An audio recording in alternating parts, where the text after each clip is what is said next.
Buddhist Stories, Chiến the Brahmin Girl, Part 2 of 5, on Between Master and Disciples, given in English on September 27, 2015 in Saint Agnès, France.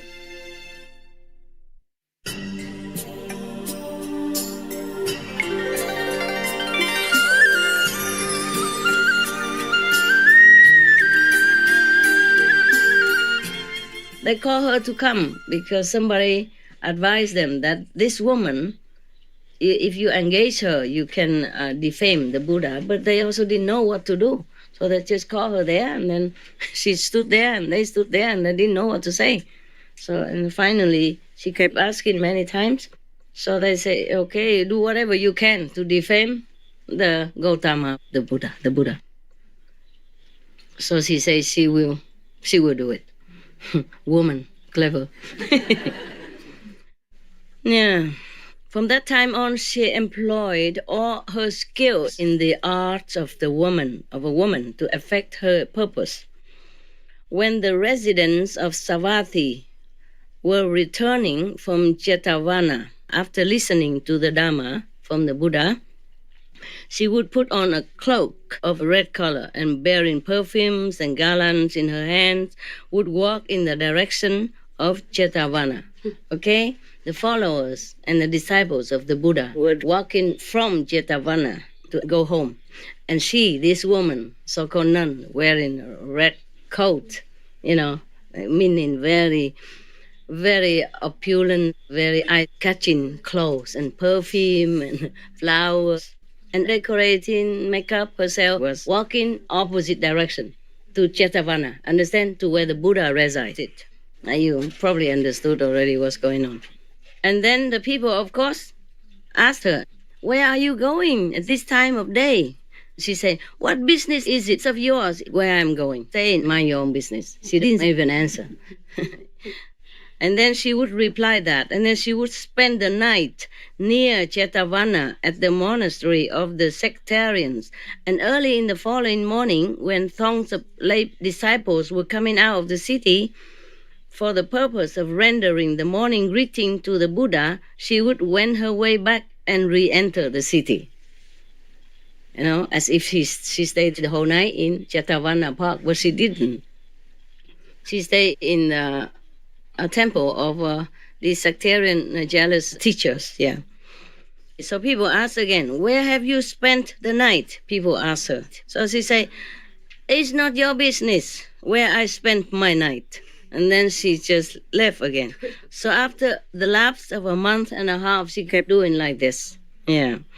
Whenever they asked her this question, she would reply, I spent the night at Jetavana alone with the monk Gautama in the perfume chamber. Yeah. Perfume chamber is a place where they build specially for the Buddha alone to stay, apart from other monks and people. So she says she spent the night with Gautama the Buddha in his perfume room. Yeah. So after 1 month and a half, then she replied like that. Before she just say, no, none of your business. But after a while, 6 weeks, she said, I spent the night with the Buddha. She didn't say the Buddha, she says Gautama the monk. Yeah. And by her answer, she caused doubts and misgivings to spring up in the minds of those who were still worldlings, meaning the ones who were not truly enlightened yet. They were not very highly enlightened and not very diligent in practice in order to perceive inside knowledge, not just by hearing, but knowing intuitively inside, or by vision, or by wisdom, knowing that it's not true or it is true. So they listen to her. These kind of people, easily swayed, yeah. Faith is not firm, enlightenment little, ego big, ignorance bigger. So they kind of doubt it now. They felt like believing in her somewhat. So these people were still worldlings, meaning they were not saintly yet, even though they were monks, even though they followed the Buddha, but they were not above the world level yet, not above human level yet. They call them worldlings. So these worldlings had doubts in their minds, so they said to themselves, but who wouldn't, huh? Who wouldn't? This is too obvious, right? The way she was doing was too obvious. Who wouldn't believe, right? It doesn't matter if saint or not saint. Maybe people was thinking like that, huh? Okay. Okay, so they said to themselves, is this true or is this false? When 3 or 4 months had gone by, she wrapped her belly about with bandages to create the impression that she was pregnant. And dressing herself in a scarlet cloak, she went about saying, I have conceived a child by the monk Gautama. Thus did she deceive utter simpletons, stupid people. When 8 months or 9 months had gone by, she fastened a disc of wood to her belly, drew a cloak over it, and produced swellings all over her body by pounding her hands and feet and back with the jawbone of an ox and pretending to be physically exhausted. So then she went one evening to the Hall of Truth and stood before the Tathagata, meaning the Buddha. There, in his gloriously adorned seat of truth, sat the Tathagata teaching the Dhamma. And standing there before him, Cinta Manavika opened her lips and reviled him, saying, Mighty monk, mighty is the tongue to which you teach the Dhamma. Sweet is your voice, soft are your lips. Nevertheless, you are the one by whom I have conceived a child, and the time of my delivery is near at hand. But in spite of all this, you make no effort to provide a lying in chamber for me, nor do you offer to provide me with ghee or oil and such other things as I need. And failing yourself to attend to your duty, as a father,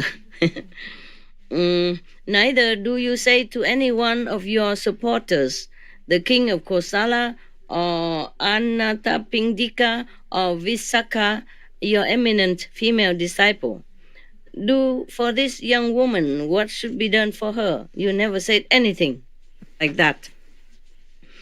You know well enough how to take your pleasure, but you do not know how to look after the child you have begotten. So thus, she was reviling the Buddha in the midst of the congregation, in the public, at that time, in the public. Even as a woman with a mass of dung in her hand might seek to defy the face of the moon. Maybe just useless, that's what I mean. How can you defy the face of the moon? Today is a good story because we have moon festival. I did not think like that, but it's a proper story, huh? Moon festival, moon story. Okay. So the Tathagata stopped his discourse, and like a lion's roar, he cried out. He yelled out. Normally the Buddha doesn't yell, but he probably was upset or angry at these lies. So he yelled he roared like a lion, saying, Sister, as to whether what you have said is true or false, that is something which only you and I know.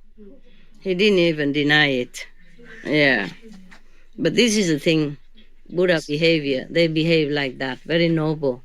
He didn't say, no, you tell lies, you woman, you wicked, you do not say things like this about me. You know it's not true. He didn't say that. He said, whatever you said, true or not true, only you and I know. And he meant to her that she knew it was not true. And he knew it was not true. But he didn't deny, he didn't kind of trash her or anything. So noble, eh?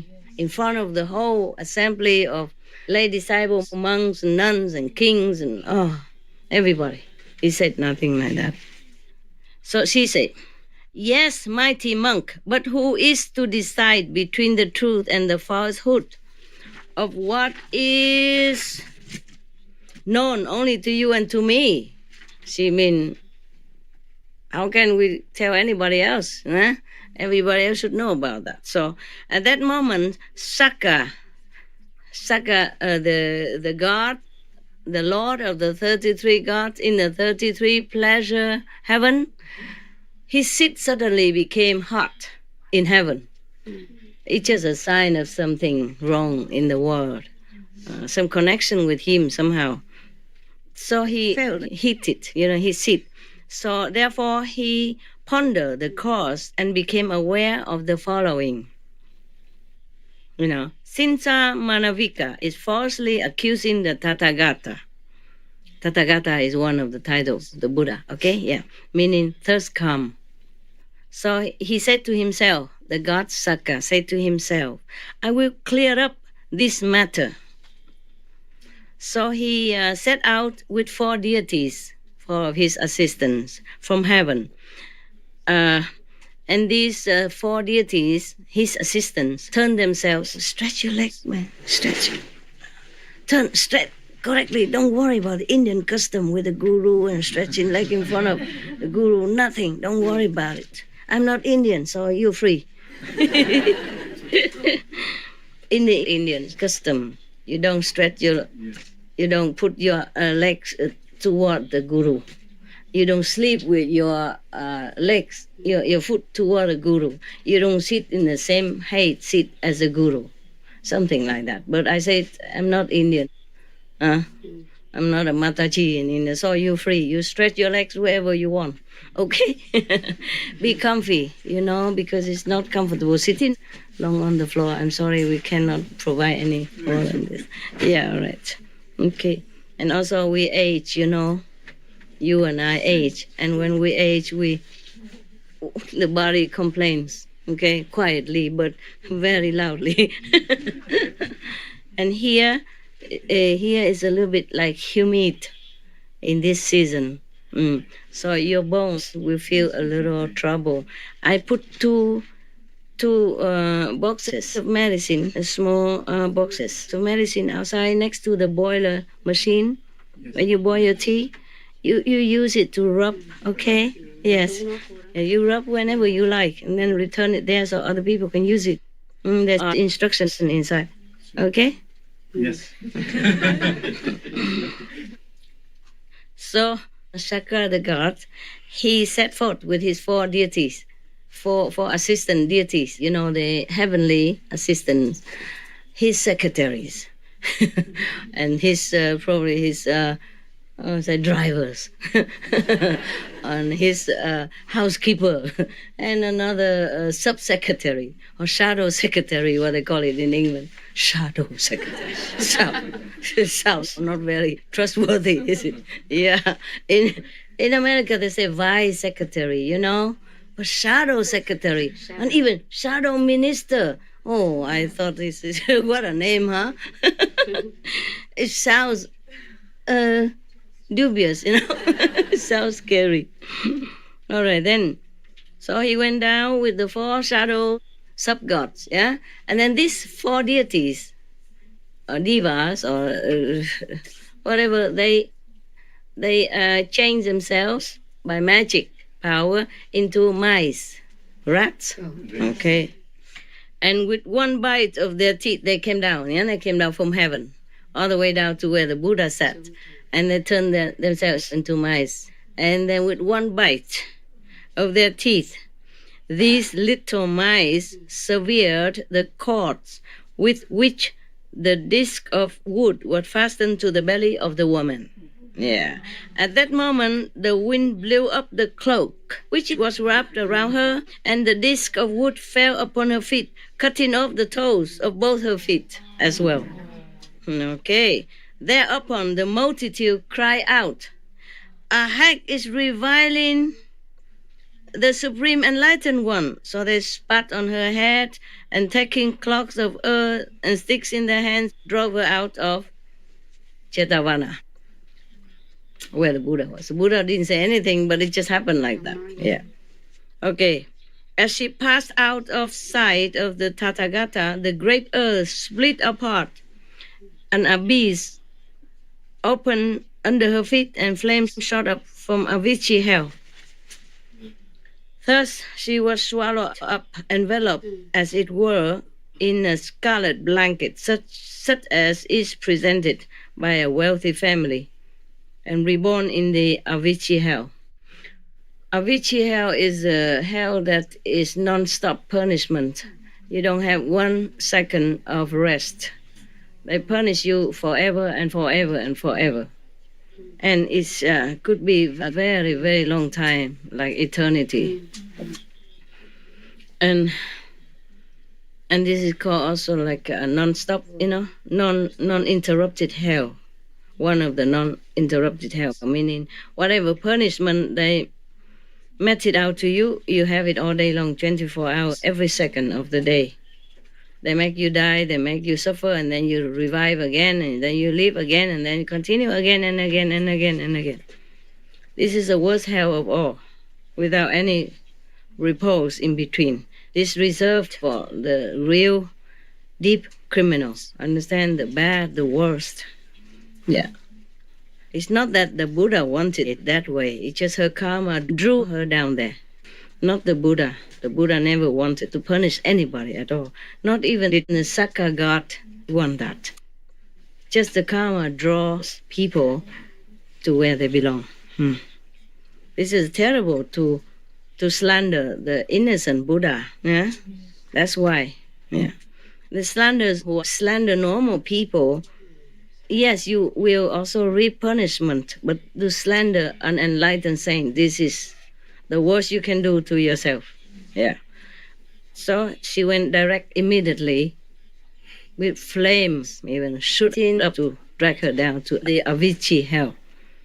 From that time, the gain and honor of the sectarians decreased even further. They wanted to gain more, but now they got less. Yeah. But the offerings presented to the Master Buddha increased more and more, of course. Now his fame was more than before. Yeah. So actually, she was helping the Buddha. And the sectarians, in a way, were helping the Buddha. But as you sow, so shall you reap. They did not intend to help the Buddha that way. They intended to harm him. Therefore, they had to reap the consequences like that. And this is not yet to do with the other teachers yet. It's just the girl only. Yeah. Because she's the one herself thought of this scheme. You see, they also did not tell her what to do. They also didn't know what to do to defame the Buddha. But she herself, though being a nun in the Brahmin sect, is also very noble, thought of this way to really slander him, degrade him in front of the multitude. This is a terrible sin, understand? To slander someone and dishonor his reputation is just as bad as killing him, or worse, especially when that person is an enlightened saint and doing nothing harmful to no one, just preaching good and reminding people to do good or teaching them a liberation path. You see? That's why.